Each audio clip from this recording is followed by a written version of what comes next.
Welcome to 42 North 78 West Sports Show. Here's your host, Sebastian. That's a little bit early. Uh-oh. I'm a little discombobulated today, but all right. All right, everybody. Welcome to the 42 North 78 West Sports Show. I'm your host, Sebastian. I thank everyone for coming on today. We have a big show coming up. Hey, I got the co-hosts here. We got Kevin, Alex. Yo, what's up, guys? Back. What's going on? Hey, just living the dream, you know. And of course, we have, hey, Zach. Okay. Yeah, all right. Tune in to all right. R&R on Friday. Tune in. So we have Beat a lot. Jose Canseco. Whoa. Well, we have a lot of news today. We do have a different structure for the show today. We did do a lot of different things today. We did do a skit today, so it's gonna be fun that we're gonna be able to show that off today. So we're gonna have more coming up. You know, today is probably a test. Let us know what you guys think of the skit. So let us know. Let us know in the comments too, please. Let us know. But let's hear about this news we got going on. We got this guy named Tony Dangelo going on in the news right now. What's going on with him? So Tony Dangelo is a defenseman for the New York Rangers, and they put him on waivers kind of unexpectedly on Sunday, and it came out almost right away that he got into a physical altercation with their goalie Alex Georgiev after their overtime loss Saturday night. I think it was against Pittsburgh, and then a bunch more came out today about it. It was rumored, Al, that Chris Kreider got in between him and punched Dangelo in the face. That wasn't confirmed. That was just, it was just a rumor. But Wish it was true. yeah, I mean, all this stuff coming out about, Dangelo and his relationship with Keandre Miller, who's a bright star that they have, and this is actually pertinent to the story. Keandre Miller is an African American player, and Tony Dangelo is a known racist, COVID denier, and say what you will, but he also thinks that the election was rigged. So that's Tony Dangelo. And then on top of his umpteen burner accounts on Twitter, I follow one of them. It's actually pretty funny. These burner accounts. This is unreal. Yeah. So I mean that's the gist of it. He's no one's gonna pick him up. I mean, he Not cleared a chance. waivers. He's on their taxi squad now, but no one's gonna. No. They want to trade for him, or trade him away, but I mean, he was already kind of like a pulverizing. Like he already had a sketchy image. Of everything you talked about, like just based on his Twitter, what he's liked on Twitter and all that stuff. So people already were kind of like, kind of hating this guy. And even a lot of Ranger fans were saying the same thing, but they were letting it go because he was, he is a solid, defenseman. just a hothead. Yeah, I mean, in the worst sense of the term, too. yeah. And then now this situation is just unreal. And then like the one video, like you were talking about him and Keandre Miller, like there was the one video that someone pulled out from opening night where like the players like circle around center ice Numerically. Yeah. And Keandre Miller came out right before him. Or I'm sorry, Miller Right came after him. So Dangelo like skates toward his spot in center ice. Miller's supposed to go next to him. Miller went all the way around. All the way around. Went on the other side, and that might not mean much. We don't know specifics, but it's just There was another rumor I Weird saw that D'Angelo kept Keandre Miller's first career goal game puck, which I'm pretty sure was against the Sabres. yes, it was. Yeah, it was. I think it was either way. It was. But against that one was refuted by Miller and his agent anyway, I'm pretty sure. Okay, so the rumor was that he kept Miller's game puck just to from the goal. Yeah, I guess for him not to have it. But Whoa. If him and his agent refuted it, then I mean, yeah. Not right. People do like to score their Shouldn't first be career quick. goals against the Sabres. That's a That has fact. been- I Yeah, saw that that is- tweet. Yeah, there was a tweet about that. Like, so Lafreniere like the other at night. least since 2016, there have been so many players that have scored their first goals. I mean, I feel like I noticed that even as like growing up as a kid, just watching every Sabres game. I felt like I've heard it like quite often. Like, oh, he scores his first career NHL goal, and like, I'm like, this is kind of getting old. But now, yeah, then Lafreniere got the game winner against us for his that first. one sucked. Yeah, I mean, we didn't really even deserve to win that game, so I was like, okay with a point, but it was just a bad turnover by Jack, and then led to that. But I bet you Tony D'Angelo was the one that gave him the game puck. Lafreniere. Yeah. Whoa. Hey, I think that's about it. Wait. What about these upcoming matchups we got now? Now what? Did you see those? Now what about that? Sabres have New York coming up. Yeah, Islanders. It's a big. No. Wait. team from Long Island.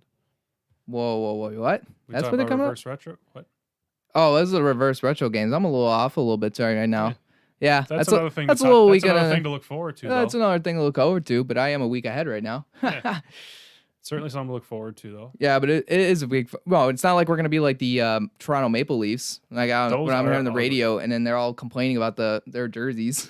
They were ugly. One thing I don't like is we're only wearing them 6 times, and they don't even spread it out. Yeah, It's like they're all in February. Like, what about April and May? I was gonna say I saw your tweet about that.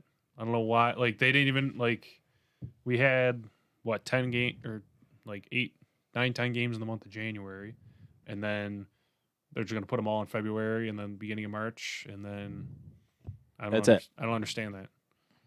I don't know what that's about. Like I don't know if like those like a lot of those games are nationally televised. I haven't looked into that, or if it's anything like that.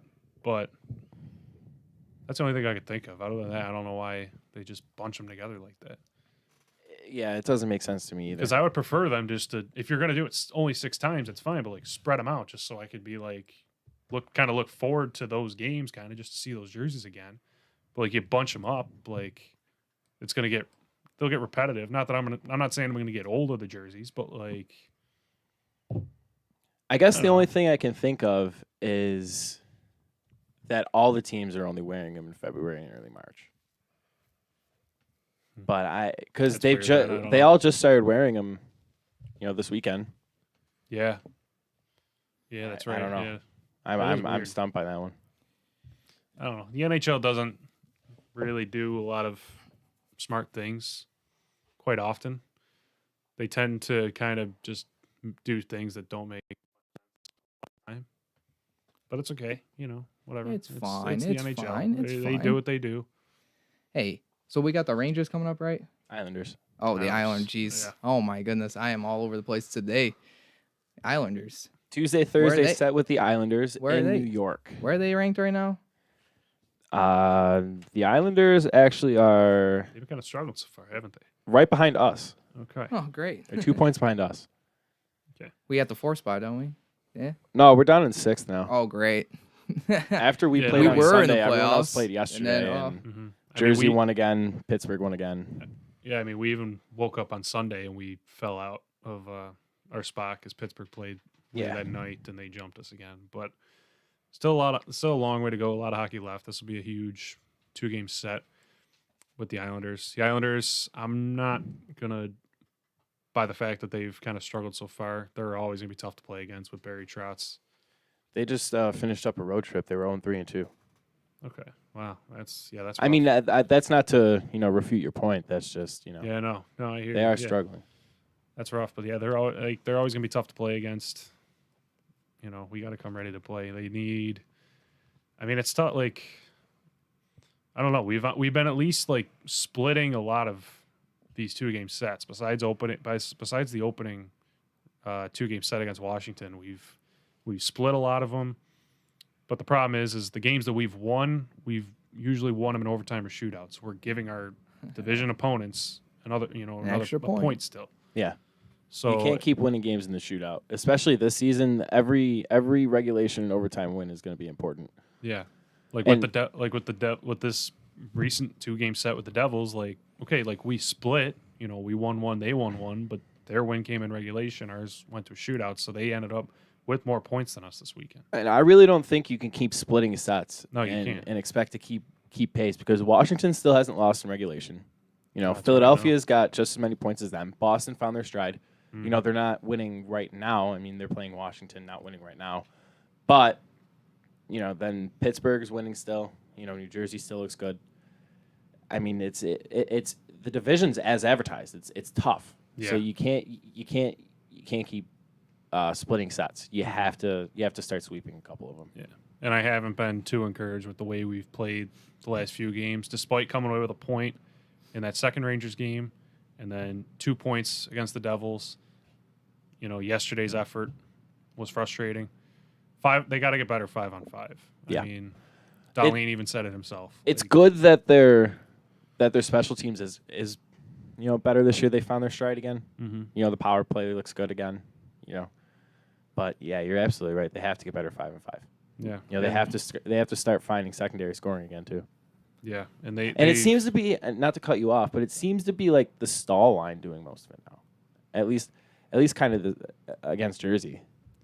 Speaking of that, who sent me that thing about Acapulco being like the worst in the line right now? Oh yeah, that was our line of Tobias Reeder, Cody Eakin, and Kyle Pozo that we saw early. They're like one of the worst. Yeah, the worst in the NHL right now. And they were together at practice today too. Unreal. Like, why does Kruger like? And they were the third tandem that went.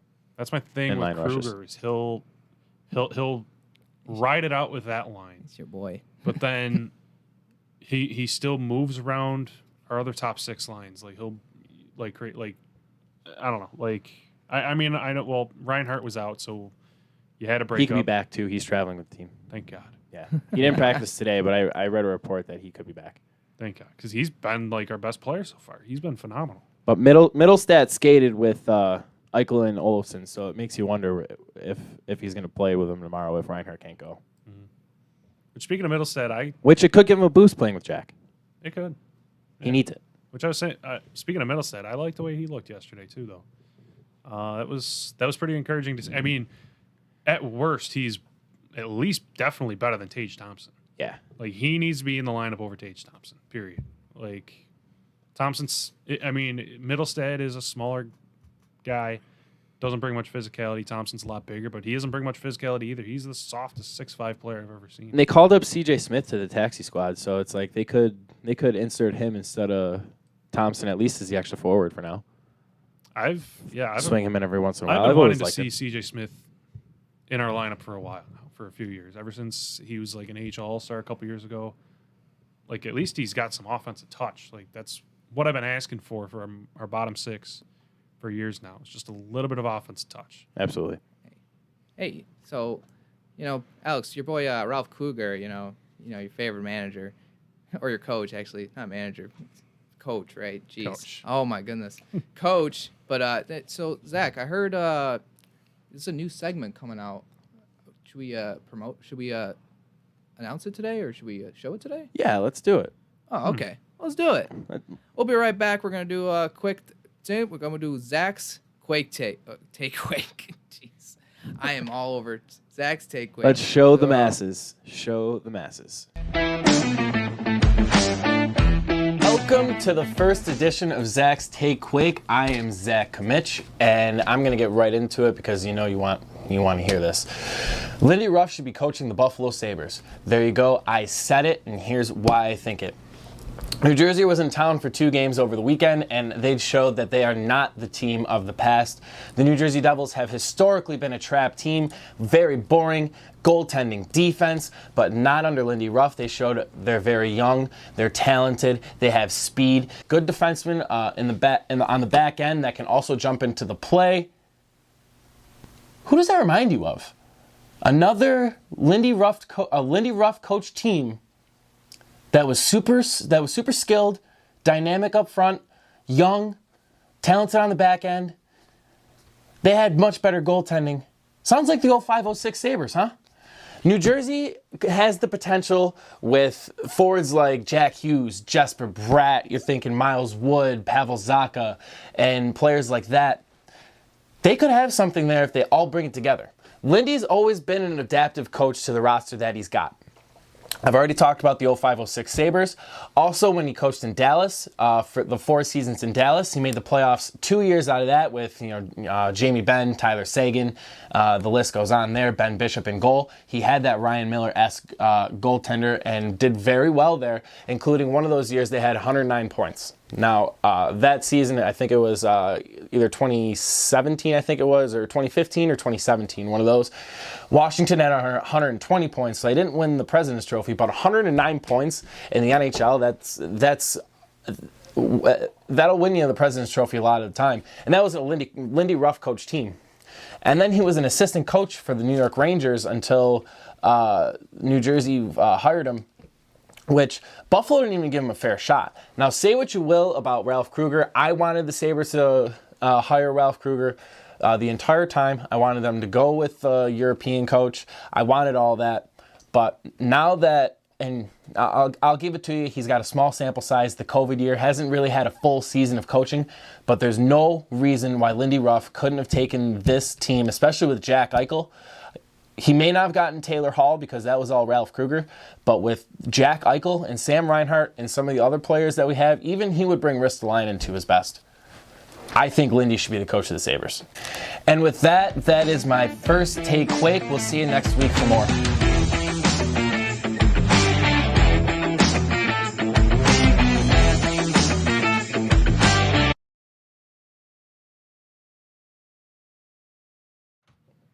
All right, and we're back. All right, back at it. That was pretty awesome, huh? Yeah, I think it was pretty cool for a day. I liked it. For us just putting it together today, that was pretty awesome. For us putting it together today, it looked really good. Not to toot our horns, but toot, right? Yeah. Well, the editing was incredible. Great job. Thanks, Zach. Very cool. I was saying with the city in the background, like we were saying that he looked like he's from the news. Channel 7. Looked like Bruce Nolan. Hey, wait. Well, let's talk about this thing that I saw. We're ranked 30th in the NHL and arena in the 30th arena in the NHL. What is this? So the Athletic on the Athletic today, we came across an article by Mark Lazarus and Scott Powers. It's the NHL Arena Rankings. They went through they polled 10,000 people, and they rated all the arenas out of 10. Ranking on atmosphere, sightlines, food options, convenience, location, appearance, and unique touches. And like Sebastian said, Buffalo's KeyBank Center ranks 30th out of 31. Boo. Boo. They ranked 31st in atmosphere and appearance. It's located right next to the Skyway. That's an eyesore. Mm-hmm. Yeah, agreed. I'm the guy who was like, "Oh, I thought it wasn't a bad arena," and then someone told me, he's like, "Well, have you been to any other arena?" And I was like, "Well, no." And I'm like, "I thought it was a nice place." Who ended up being 31st? Ottawa. Yeah. Suckers. Yeah, Ottawa. Ottawa. Yeah, Ottawa's got issues. Can you guess what number 1 was? Come on, this is an easy one. Vegas? Yeah. It was Vegas, yeah. From what I hear, Vegas' arena is beautiful. It looks it. Brand spanking new. Even from UFC fights, that place looks awesome. I've been to United Center, and I thought that was leaps and bounds better than KeyBank, and that ranked like 15th or 16th. Wow. That too is like how you said our arena is right by the Skyway. That too is like kind of like got its own area, right? Like, yes. That's like it's like its own like plot of land, damn near. Yeah. And then it's got like a practice arena across the street for basketball. I'm pretty sure, but yeah, all the parking is there. It's like it's not downtown. No. No. It's been known for a while that the Pagulas have had to make upgrades to the arena for years now. People talked about it before we hosted the Final Four or the Frozen Four. I believe that was like 2018. Yeah. And we didn't. And then the World Juniors we hosted the year after. We didn't. Or the year before, I'm sorry. And we didn't. What? And we didn't. Yeah, no, we didn't. No. So what's going to do it? I feel like there are like articles like once an off season at least, being like, okay, we talked to this many people. They said that they need to upgrade this, that, and the other about the arena, but they don't. Well, now with COVID, that's going to be another excuse that they throw at. Like, oh, we don't have the funds to. Right. Yeah. It'll be another at least 5 years before they think that they're ready for that. And then they want to build a stadium for the Bills too. So then it's like, what are you going to do?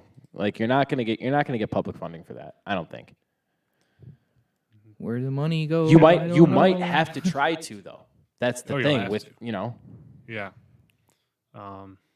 Yeah, I don't know. Like, they should just put the super yacht off to the side for a little while. Like, focus on what makes your money. No, you can't do that. No, can't do that. No, you got it makes too much sense. I'm sorry. We got to try to build competitive teams while also maintaining our lifestyle, like our positive lifestyle. Yes. The yachts are recruiting. It's a recruiting tactic. Yeah. And if we lose the yacht, that'll ruin our lifestyle. Yeah, when we win the Stanley Cup, we're gonna all sail up the yacht and up the Niagara River, like Tampa did. Like, I mean, they don't think. I feel. If we win it this year, at least we might actually. You're onto something here. We might actually have to do that if we win the cup this year, which is unlikely, obviously. But I just hate the Bagulas so much with the Sabres. Like we talked about this. I think when I was on the one time with the Bills, like it's a love-hate relationship with the Bagulas. You love them with the Bills, but you absolutely despise them with the Sabres. And this is one of the big glaring reasons why.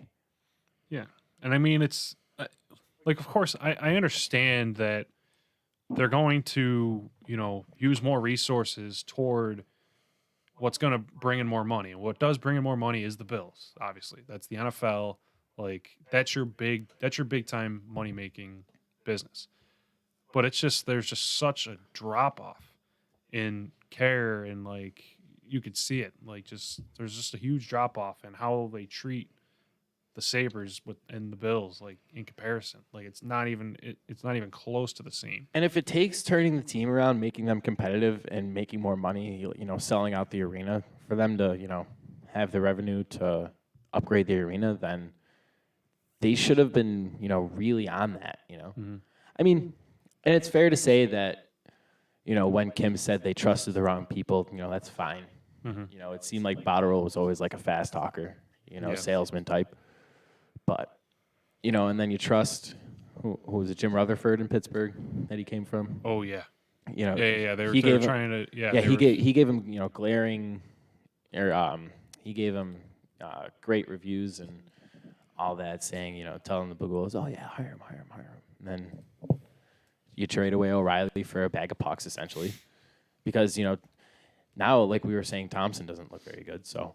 No, that's at this point, the last saving grace of making that trade look anything decent is if Ryan Johnson can become a top 4 defenseman in the NHL. And that's not going to save the trade. It's just going to be like, okay, we got at least something out of it.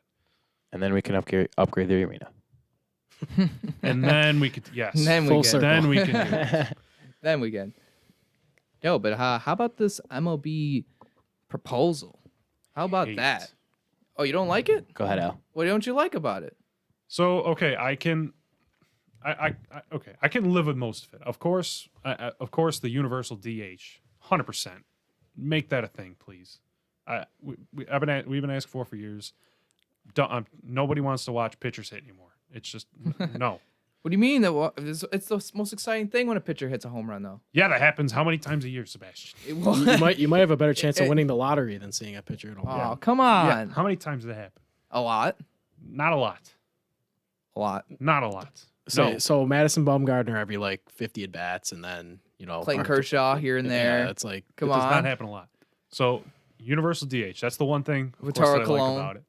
And the rest of it sounds like that it's for the MLB's way of trying to kind of recoup some revenue that they lost from last season without having fans and having a shortened season and all that from this past season. And this year they're going to have limited capacity at games, if at all, probably at some point. But so then instead of a 162-game season, they want to do a 154-game season with an expanded playoff like they did last season. That means the White Sox are going to get in again. Probably. That would suck, wouldn't it? Boo. That would suck. We're an anti-Chicago White Sox podcast. I mean, honestly, they probably are going to make it. They're going to be good. They're probably going to make it even in a normal season. Yeah. But so, and again, I can live with another season of an expanded playoff and all that, whatever. But they want to push this. They want to start spring training March 22nd, with the regular season beginning April 28th, with the playoffs pushing into November. I don't understand that logic. That means it's going to snow in the World Series, damn near. Yes. Like if you play your World Series in the North, like you do most of the time. Like they will this year because it's going to be playing in the Bronx. So Who knows? Whoa. This Probably this gonna be could snowing this could be there. the year we get another Subway Series. that'd be cool. This could be the year. I mean, the Mets could be good. No, the Mets are scary. That's what they are. Yeah, I mean they're starting to build the pieces. Yeah. I mean Steve Cohen sucks. We're starting to find out, but That's a whole other thing that we haven't yeah, talked about. maybe Reinsdorf was right. So, just pushing it back.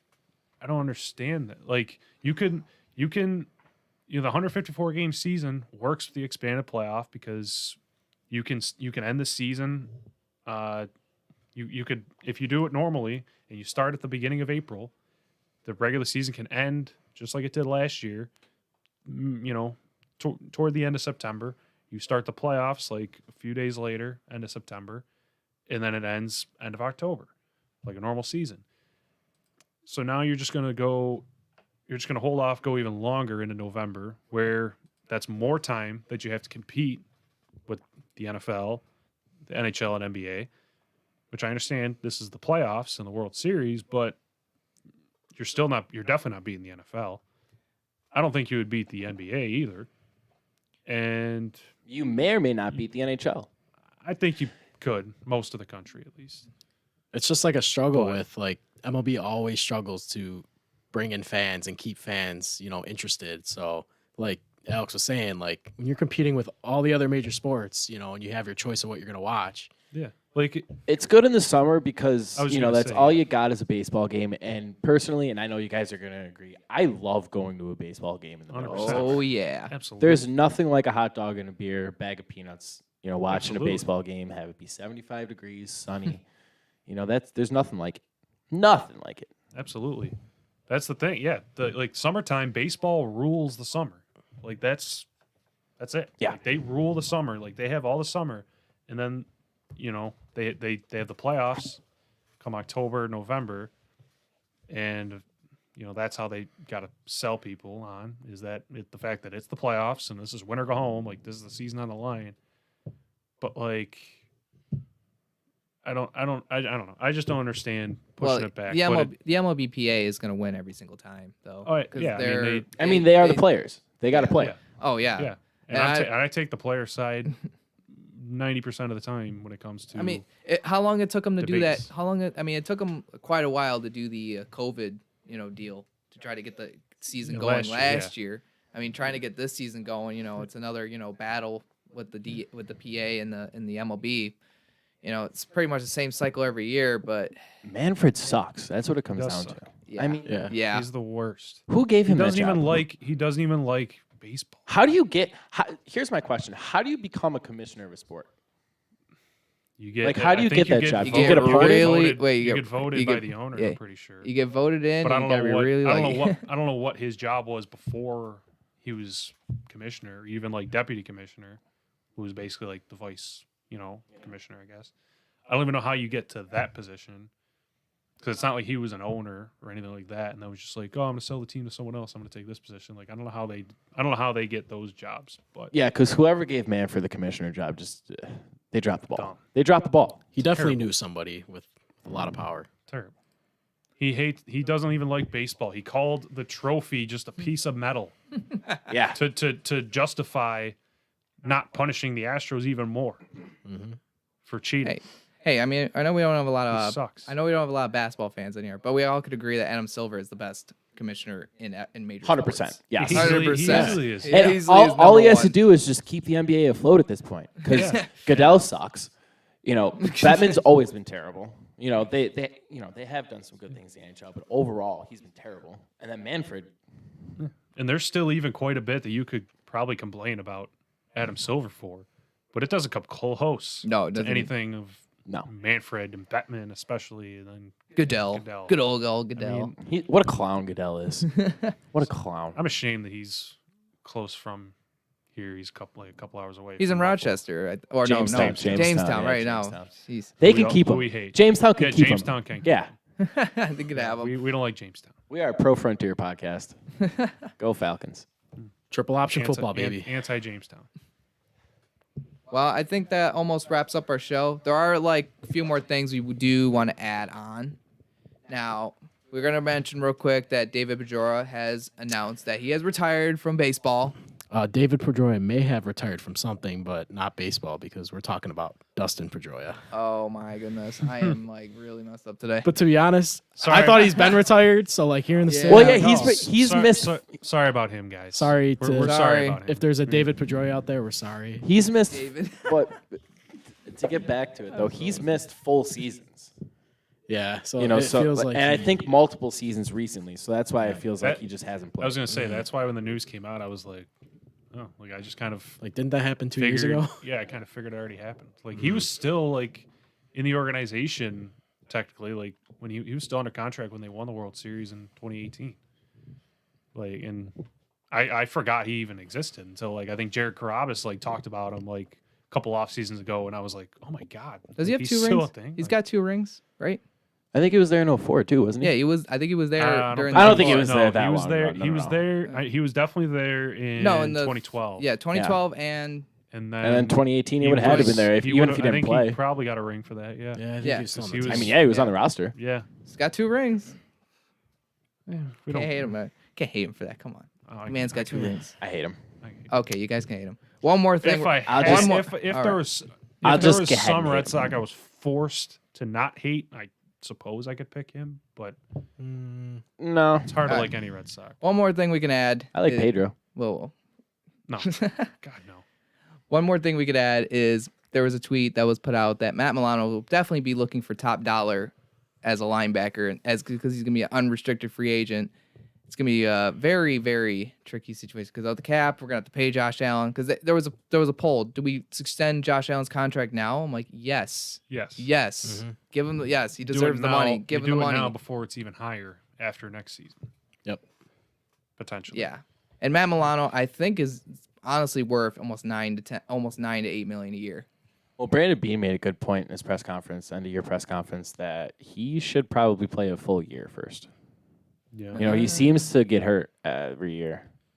But he's on the field. He's When he's on the game field, changer. he's a tank. That's- Don't get yeah, me wrong. yeah, that's the Absolutely, thing. I'm not disputing that at all. But I think like bridge deal him like Reinhardt or something. I think Yeah. the thing is too, though, is that somebody will give him the money he's looking for. There's going to be one team that overpays for him because they're either desperate at that position or just to spend the money. Yeah, I mean, someone paid Jordan Phillips. Yeah. Did he have any sacks this year? Oh yeah, I don't even know. I haven't heard much about him. Exactly. He didn't do anything when we played I feel like he Arizona. might have been hurt. A bit, Maybe. But yeah, it's like I think he's gone personally. Yeah. Yeah. I love Yeah. Matt Milano. But I that- love watching him play. But that just, Bean and McDermott can draft. yeah, Yeah. I Just know, go yes. go get a Well, linebacker in the Milano second was round a- or something. Milano- Yeah, Milano was a Exactly. 5th round pick to Yeah. begin with. Yeah. They found late round gems. Taron Johnson was like a 4th round pick. They found Levi Wallace as an undrafted guy. They could find late round gems. I'm not worried about losing Milano. It just sucks. Yeah. because he was really fun to watch. He was a fantastic linebacker when he was healthy. It makes me wish that Edmonds was up this year too, so we could just pick Milano over Edmonds. But that wouldn't happen. Anyway. Yeah. They would choose Edmonds 10 times out of 10. Oh my. Yeah, I think Milano's definitely a better linebacker, better player than Tremaine Edmonds is right now. But they're obviously going to bank on Edmonds' ceiling, being much higher, which I think it is higher than Milano's, but he's not there yet. He still he still has to get there. But you have to make a decision on Milano right now, like you said, but you don't have to on Edmonds. You still have a couple more years to figure out the kind of player that he is. Mm-hmm. He's he'll end up being a lot cheaper than what Milano's going to be next year.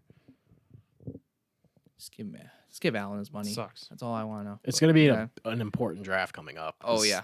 like if we can hit on some positions, keep the Yeah. train rolling. And the league just keeps on becoming more offensively driven every year. So I mean, if you lose Milano, okay, just go replace him on offense or something. That's what.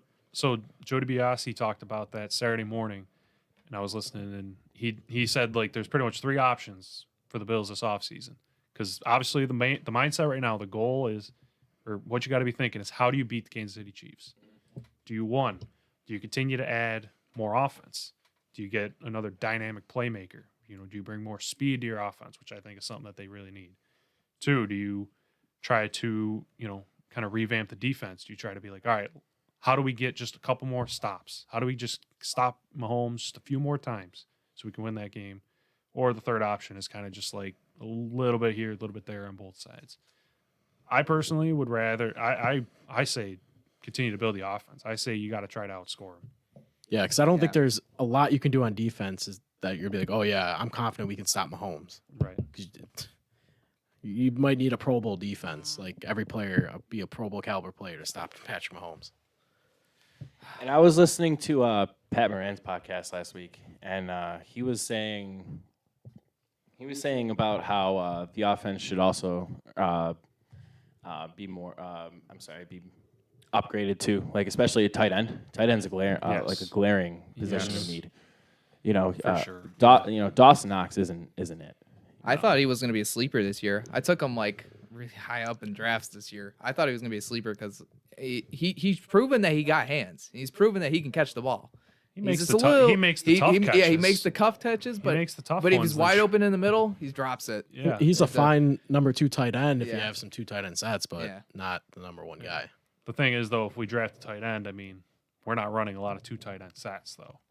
So he'll probably lose a lot of playing time. Yeah. As a backup, he'll still be nice to have, but I definitely think they have to upgrade from him for sure. Even if you have to trade for one, you have to upgrade. You have to upgrade. Well, somewhere. wait, where was Brevin Jordan? Tyler Croft? Where was Tyler Croft? You know what? I just thought about that. Where was Tyler Croft? He was hurt for some of the year. He was in COVID for some of the year. But I mean, Where when where he was is he? solid. When he played, though, he did play better than Knox at times. Yeah. So But even still, he's not a He's groundbreaker. not, no, he's and not. you don't exactly need like a Travis Kelce, but you need to upgrade at least. Yeah, someone who can just, kind of draw attention in the middle of the field, open it up more for Diggs on the outside, and Davis or John Brown if he's back on the, And I'm not saying this just because he went to Miami, but I think David Njoku would be a good addition. He's pretty. He would be a free agent, right? I think he is a free agent. How about some defensive line like J.J. Watt? Sorry. You'd have to trade for him. You would have to you trade. can't make the money work. Oh, You just ca- I saying. think. I don't know. You still have a 2-year window, especially. I mean, as long as if you're not paying Milano, like window to to really add and be able to spend to the cap and build a strong roster around Allen. And I mean, I think they could make it work with Watt, but I'm not sure where you would it's gonna be lose out exactly. But it would be a Milano it- linebacker would be one spot where you would lose out. You're not Yeah. keeping Milano in that case, obviously. But Then it's just you have to be really smart about your depth signings and Mhm. who you re-sign to. Yeah, it'd definitely be a tricky situation. But I think that also wraps up our show. I think everyone could come in. We did have a little different setup this time. There were little mess ups. Because it was brand new. But I hope we were rushing today. Yeah, we It were a happens. little rushing It today, happens. but I was able to make it through. I thank everyone for coming to watch our show. We're gonna have more coming. All right, we're gonna have more. That's just a taste of what's coming. That's for sure. So I thank everyone.